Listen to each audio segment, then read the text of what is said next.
Well, good evening once again. Day 1422 of the Trump administration. It's been 34 days since the election was called for Joe Biden. 40 days remain until the inauguration of Joe Biden. There are two headlines, big ones this evening, and let's state them plainly. Number one, the rule of law has held. Number two, medical science has won. Now some background. As we come on the air tonight, two history-making stories are unfolding. First, the president, who lost the election over a month ago, lost again tonight in decisive fashion before the Supreme Court. Also tonight, on the humanity front, the FDA officially signed off on emergency use of Pfizer's coronavirus vaccine. Here is a portion of the White House video that was timed to be released after the FDA announcement. Our nation has achieved a medical miracle. We have delivered a safe and effective vaccine in just 9 months. This is one of the greatest scientific accomplishments in history. It will save millions of lives and soon end the pandemic once and for all. God bless the United States of America, and God bless the world. Preparations are now underway across the country to start giving those first shots. That can't happen soon enough with a death toll quickly approaching 300,000 souls. The Washington Post reported the White House ordered the FDA chief, Dr. Stephen Hahn, to authorize this vaccine by close of business tonight or resign, and that the agency did in fact speed up the process. The FDA denied that, said it was, quote, encouraged to continue working expeditiously on Pfizer-BioNTech's emergency use authorization request. But early morning messages from the president made clear he wanted it done today. He wrote, quote, heavily bureaucratic FDA is still a big, old, slow turtle.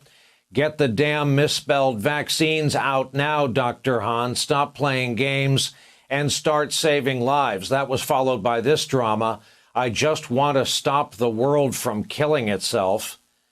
As we mentioned, the Supreme Court has dismissed the Texas Attorney General's bid to overturn election results in Wisconsin, Georgia, Pennsylvania, and Michigan. Trump called that case the big one. Indeed, it's his second loss in a week before the court. Michigan's Attorney General had this reaction to the court's decision. The fact that we even find ourselves in this place where we have to be relieved that something ridiculous didn't occur, that should never have occurred, it's a sad chapter in American history that we really need to put behind us. Texas Attorney General Ken Paxton, who, by the way, is under FBI investigation and happens to be the mastermind of this lawsuit, called the Supreme Court decision not to take the case unfortunate.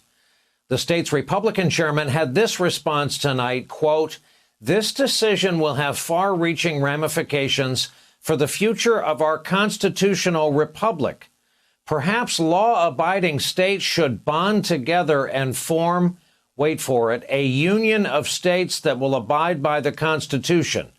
Dwell on that for a moment. We'll discuss in a bit. Also today, a Wisconsin judge rejected yet another Trump appeal, saying he found no credible evidence of misconduct or wide-scale voter fraud.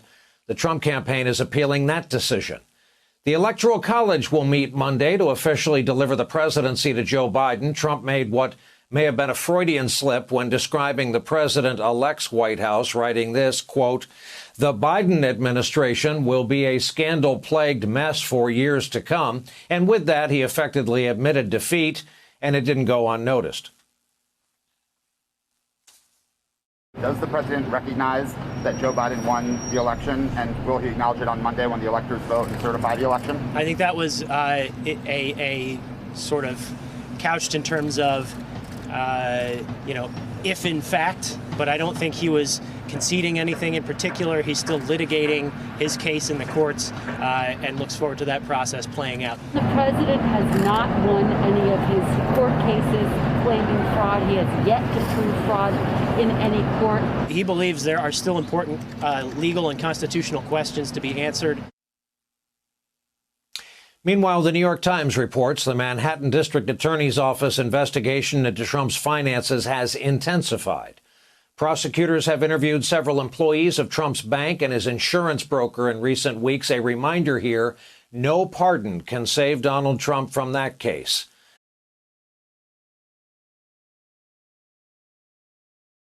Hey there, I'm Chris Hayes from MSNBC. Thanks for watching MSNBC on YouTube. If you want to keep up to date with the videos we're putting out, you can click subscribe just below me or click over on this list to see lots of other great videos.